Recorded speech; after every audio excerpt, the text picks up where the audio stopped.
Okay, good day to everyone. Welcome to my channel, Fish and Build. So, may upgrade tayo sa ating microscape boat. Nilagyan ko siya ngayon ng katig or stabilizer. Pero nakadikit sa kanya. So, may nagtatanong sa akin sa nakaraang video kung pwede bang dikitan ng fiberglass ang ating painted na bangka. Pwede. Pwede. Especially sa mga top coat na epoxy type siya. And then, pwede siyang dikitan. Ang kaso nga lang ay kailangan mo siyang kiskisin ng mabuti, ng liha. Para magkaroon siya ng roughness sa surface niya. Para dumikit ng maganda yung fiberglass. So, ayan yung ginawa ko ngayon. Meron siyang bagong fiberglass na stabilizer sa gilid. So ito yung aking old na boat, nire-repaint ko siya. And then nilagyan ko siya ng epoxy rin dahil nagasgas na rin sa sobrang daming fishing. And then ayan, ito yung gamit ko na epoxy ngayon na pinapang-coated ko siya pa after ng fiberglass, non-sag. Napakatibay guys. So mixing ko, meron naman ako dyan sa video ko. Hinahaluan ko to ng thinner, lacquer thinner pwede rin, or epoxy type na thinner, mas maganda rin, mas madali siyang lumabnaw. Yan, makikita nyo yung labnaw nya, mas maganda siya ipahid sa fiberglass. Yung nakarang video ko, sa first build ko sa boat, pinapahiran ko siya ng yung fiberglass din, goods din yon, basta tama yung pagtimpla nyo. Pero okay din itong non-sag pangpahid. Ang ginawa ko siyang paint, pero totally pang siya, masilya. Kaya nga lang mas preferred ko siya ganito dahil mas madali siya ihagod sa surface ng fiberglass. And then ang tibay niya is the same lang. Kaya lang the best lang na pag gumagawa kayo ng ganito, magdi-DIY kayo ng ganito, preferred siya na ipahid siya ng 3 times. And then mas matibay siya. Subok ko na rin siya sa part na yan dahil nagawa ko na siya dun sa mismong body ng microscape na to. And then wala naman akong problema until now. And then di naman siya nagtutuklap. Ilang beses ko na rin siyang nagamit at halos tumagal na rin to ng mag 1 year na rin tong bangka ko na to. Itong aking microscape na to. Kaya nga lang ngayon is nag-jigging na tayo ngayon, nagdi-deep sea jigging, kaya nilagyan ko ngayon siya ng more lapad para mas stable siya sa offshore jigging. Okay, so ayan ang ating bagong microscape na ngayon. May malapad na siya at may stabilizer sa gilid. Okay, bali 3 coat ang ginawa ko dito sa aking bangka. Kaya para siya mas matibay at mas maganda yung kanyang coated. And then after that is pipinturahan ko siya ng primer. And then after that is top coat. Okay, hindi ko na maipapakita dito yung aking pag-primer at pag-top coat. Kaya pinapaliwanag ko na lang dito sa video ko na to dahil hindi ko siya na-videohan. Same lang rin ang process ng primer and top coat ko sa mga videos ko. Kung bibisitahin nyo, makikita nyo yung aking painting doon. Easy lang naman ang pagtimpla. Kailangan nyo lang ng proper mixing at proper ratio ng hardener nya. Itong ating call this patty or they call this epoxy patty natin na ginagamit is para tumibay lalo itong ating fiberglass. So ayun, yung nagtanong sa akin na pwede bang dikitan ng fiberglass ang ating bangka na may painted na. Sa experience ko kasi pwede naman siya talaga, kaya lang depende sa klase ng pintura na ipinintura mo doon sa bangka mo. Mostly ang the best talaga na pintura sa bangka is epoxy type. Kahit anong epoxy naman pwede, depende sa pag-apply mo at kung paano mo siya in-apply. Dahil ang surface preparation talaga ng painting kailangan malinis, wala siyang oily, di siya basa, di siya dusty, at bago mo siya pinturahan. Yun ang the best talaga na pag-apply sa surface ng isang pipinturahan mo. Kahit anong klase yan. Sure na sure ako dyan nakakapit yung ating pintura. Okay. That's it. And then after this ng ating modification ko lang this boat. Ngayon itetest namin to ng aking misis. Hindi ko na naipakita yung buong ng process ng ng ating painting dito at ng finishing ng ating bangka, pero same lang rin naman process nito ng aking ginawa sa aking mga previous videos. Thank you. So okay, so ayan yung aming testing ng misis ko ng microscope ko. Okay, painted na siya kaya hindi nyo mapansin yung stabilizer ko sa gilid. So malalim na yan yung pinuntahan namin. Offshore kami ngayon. Kaya ng dalawang tao itong aking bangka, basta yung weight lang ng kasama mo is siguro nasa 50 kilos ng weight nya. Plus ako is umabot ako ng 70. Okay, so yan, stable naman yung bangka ko at okay naman yung takbo. Medyo malaki rin ang alon niya nung testing ko na yan. Tumatakbo rin ako ng 5 knots dyan, 5 knots to 6 knots sa inboard engine ko na ikinabit sa bangka ko.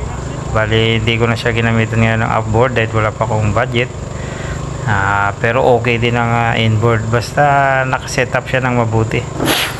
Yung setup ko ng engine ko na mayroon naman akong video dyan, kung gusto nyong bisitahin is you can visit naman para magkaroon kayo ng idea kung paano ko siya sinetup sa bali 11 foot boat na to. Ang kanyang total length that is 10, ngayon is nasa 11 na siya ang kanyang total length. Umaba siya and then lumapad siya. Okay, very stable at papunta kami sa spot namin and then maganda naman ang outcome ng aming fishing. Okay, ito sa Bahura dito sa may Microtel ang lagi kong pinupuntahan.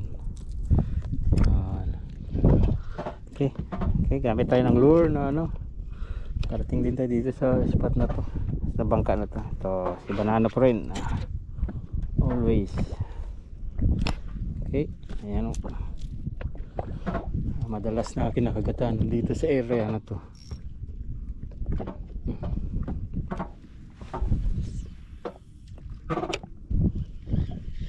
Sana kadali tayo.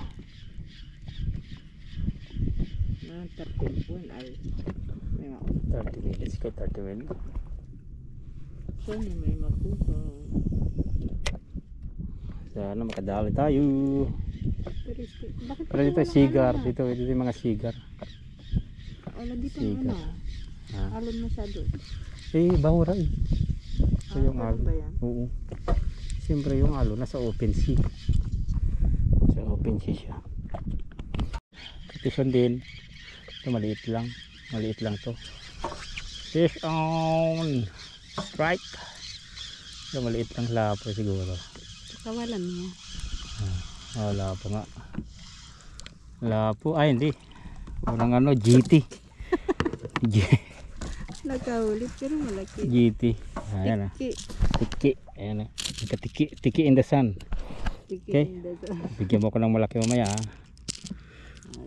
Okay, pagkawalan kita. Dahil tiki ka. Hindi ka fish on. Fish on pa rin, kaya lang tiki, hindi masyadong maganda yung good fish, di ba? Good fish naman yan. Sarap kaya yan. Okay, yan o. Oh. Ulo natin. Ano, pwede umalis tayo ngayon. Naka-fish on din. Hindi na tayo hero. Okay. Okay. Hindi na tayo hero. Ayan. Yan natin kung makadali pa tayo. Ang kadatin kung makadali pa tayo. Meron na. May kumakagat na eh. Nakaisa na eh. Nakaisa na. Pag may tumatalon-talon na small na fish daw, may malaki isda. Oh, may gahapol. Yung naghahabol-habol. Ano yung baritos o yung tawag ito. Needle fish. Ganda rin yan. Kagat din yan.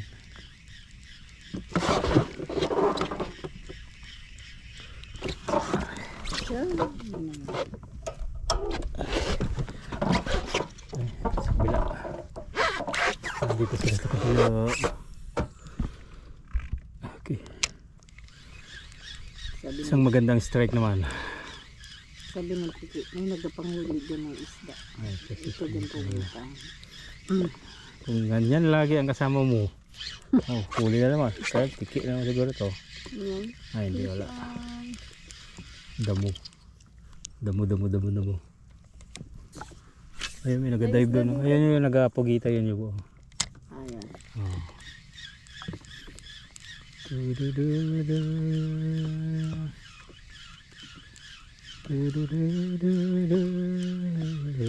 Pero nga doon sa kayak dati, hindi ka man lang makatayo. No? Kaya siguro mag-micro-jig ako, di ba? Mag-micro. Maganda yung panahon. Dati doon, micro-jig. Malaki-laki po. Kanuping siguro. Oo, yung fighter. Malaki. Wala. Malaki-laki to. Malaki-laki. Yung konti. Ay, malaki-laki. Huwag kang talaki ito ka. Ay, hindi. Ano? Hindi, ano? Uy, ang laki ano? Tawag dito. Checkered snapper guys. Hindi rin tayo. Checkered snapper. Checkered snapper. Hindi Checkered snapper. Ayun, sinura. Checkered snapper. Paano nag-checkered? Uy, sasabi. Ang laki. Nakaisa kami. Dito muna tayo. Wala ka ba? Meron nag-arala. Nakaisa kami guys. Nakaisa. Kita ko sa inyo. Baka makawala ha. Hindi nasabit mabuti. Hindi siya nasabit mabuti. Hindi sabit. Masipit.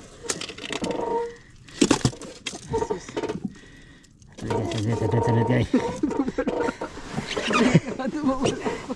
So, wala pa. Okay. Ay, 3 guys. Halos. Kitang-kita 4 fingers ha. Yan ha. Hindi na kami zero ni Mrs. Fish and Build. Okay. Fish and Build. Okay, laki oh.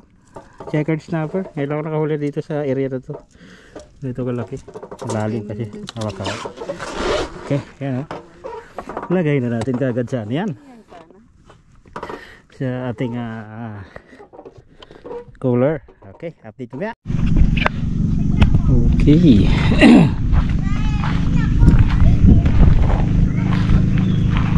Alright, so ayan. Nagara tayo. Test drive tayo sa bagong bangka natin ngayon. Ito na yung upgrade na bangka na ginawa natin last week. Okay, mayroon na siyang ito, yung sa pipe, PVC pipe. Hinulma ko sa medyo hindi na siya halata eh. Kasi medyo dark na yung kulay niya. Ayan. Okay. Ang ano niya, bagong design ng ating microskip. Okay. Ayan na itsura niya sa likod. Yan. Okay. Then, so ano ba yung nadagdag dito? Itong sa side. Itong sa side natin. Ayan. Medyo mas ano na siya, mas lutang na siya sa offshore. Pwede na siya sa offshore. May mga video rin ako na ipapakita para makita nyo. Magkaroon kayo ng idea.